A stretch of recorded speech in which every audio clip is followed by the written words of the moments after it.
आदाब, नमस्कार। मैं अजहर शमीम और आप देख रहे हैं देश दुनिया। दोस्तों, जब से इज़राइल और ईरान के बीच जंगबंदी हुई है, एक बार फिर अब्राहम अकॉर्ड की चर्चा शुरू हो गई है।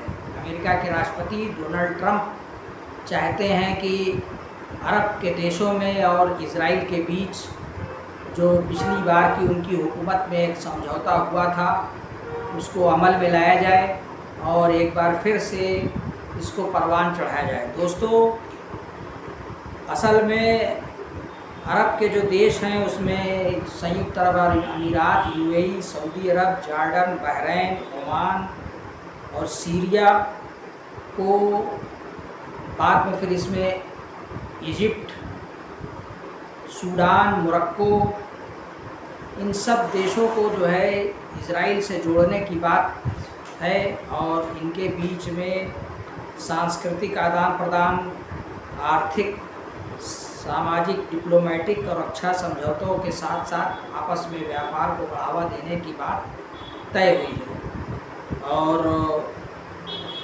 टेक्नोलॉजी के मामले में भी दोनों सब आपस में एक दूसरे को सहयोग करेंगे। और इसके पीछे जो असल हकीकत है वो ये कि चूँकि इस खित्ते में ईरान एक उभरती हुई मजबूत ताकत है और इस बार की जंग में उसने ये साबित भी कर दिया कि अरब देशों के बीच में अगर कोई एक मजबूत मुस्लिम राष्ट्र है तो वो ईरान है, भले ही वो शिया मुसलमान हो, लेकिन वो टेक्नोलॉजी में, रक्षा के मामले में और हर मामले में इन अरब देशों से काफ़ी आगे जा रहा है। वो एक मजबूत देश है, उसकी आबादी भी काफ़ी बड़ी है, उसके पास मिज़ाइलों का भंडार है, बैलिस्टिक मिज़ाइल्स है।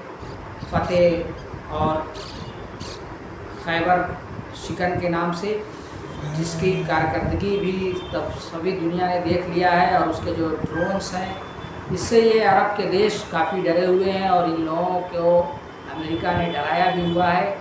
और अमेरिका ने इसी डर को दिखाकर इनके इज़राइल से संबंध को जोड़ने और मजबूत बनाने की कोशिश की है। इसी को अब्राहम अकॉर्ड का नाम दिया गया है और उसको बताया यह गया कि चूँकि इस्लाम और यहूदी धर्म दोनों का रूट एक है और दोनों में बहुत सी बातें साझा हैं, कॉमन है, इसलिए इसका नाम अब्राहम अकॉर्ड रखा गया है।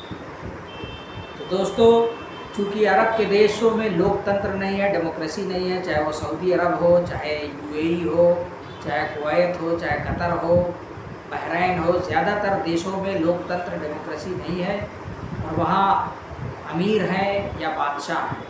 तो यहाँ तानाशाही का राज चल रहा है। तो वो कतई नहीं चाहते हैं कि ईरान और उसके प्रॉक्सी, चाहे हमास हो, चाहे हिजबुल्ला हो, चाहे हूती हो, इनकी मदद से इन देशों में उथल पुथल मचे और इनकी कुर्सी और इनकी गद्दी चली जाए, बादशाहत का ख़ात्मा हो, इमारत का ख़ात्मा हो, इन देशों में भी तख्ता पलट के बाद लोकतंत्र स्थापित हो।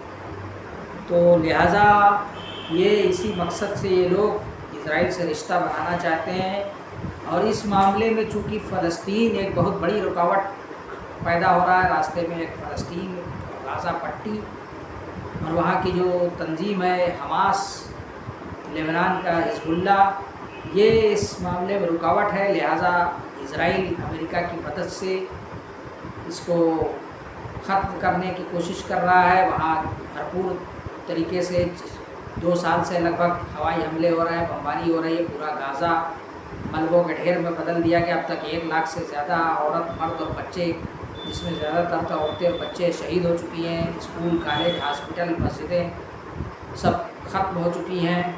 लोगों को टेंट में रहने को मजबूर कर दिया गया और यहाँ तक कि अब तो टेंट में भी, और जो पनाहगाहें हैं, यूनाइटेड नेशंस के शरणार्थी शिविर हैं, उस पर भी हमला हो रहा है। लगातार इनको भूख से मारा जा रहा है। यहाँ रसद, खाने पीने के सामान, दवाएं नहीं पहुँचने दी जा रही हैं, पानी नहीं पहुँचने दिया जा रहा है और हर तरीके से कोशिश की जा रही है कि या तो ये लोग छोड़ के चले जाएं, भाग जाएं और मिस्र इनको अपने सीनाई के रेगिस्तान में बसा ले, जॉर्डन अपने यहाँ इनको बसा ले, और नहीं तो ये किसी भी तरीके से अलग अलग देशों में ये चले जाएं और पूरे फ़लस्तीन पर इज़राइल अपना नियंत्रण स्थापित कर ले और फिर ये इनके लिए आसान होगा, जिसमें एक व्यापारिक रूट कायम हो जाएगा। और अगर ये ऐसा हो जाता है तो इसमें तो भारत को भी शामिल किया गया है, और भारत से भी जो आर्थिक गतिविधि होगी, व्यापारिक माल, वो यहाँ से समुद्र के रास्ते दुबई जाएगा और दुबई पोर्ट से उतरेगा। दुबई पोर्ट से होते हुए रोड और रेल की पटरी बिछाने की भी बात चल रही है अरब देशों में, तो फिर वाया रेलवे और वाया बाई रोड ये सामान सऊदी से इराक और इराक से होते हुए जॉर्डन और जॉर्डन के रास्ते से इजराइल पहुंचेगा और उसी रास्ते से फिर वापस आएगा। तो इस तरीके से एक हर तरीके का व्यापार का आदान प्रदान होगा। और इसमें चूँकि अरब देशों को टेक्नोलॉजी चाहिए, उनको अपने फ़ौज के लिए हथियार चाहिए, तो वो इजराइल से संबंध बहाल करना चाहते हैं और उससे एक मजबूत रिश्ता कायम करना चाहते हैं। और इस काम के लिए ट्रंप दबाव लगातार बना रहे हैं और ट्रंप इसमें कोशिश में लगे हुए हैं। तो दोस्तों, मैं अजहर शमीम और आप देख रहे हैं देश दुनिया। अब आपको मालूम हो गया होगा कि गाज़ा पट्टी में जो संघर्ष चल रहा है, जो जेनोसाइड चल रहा है, उसके पीछे की असल वजह क्या है।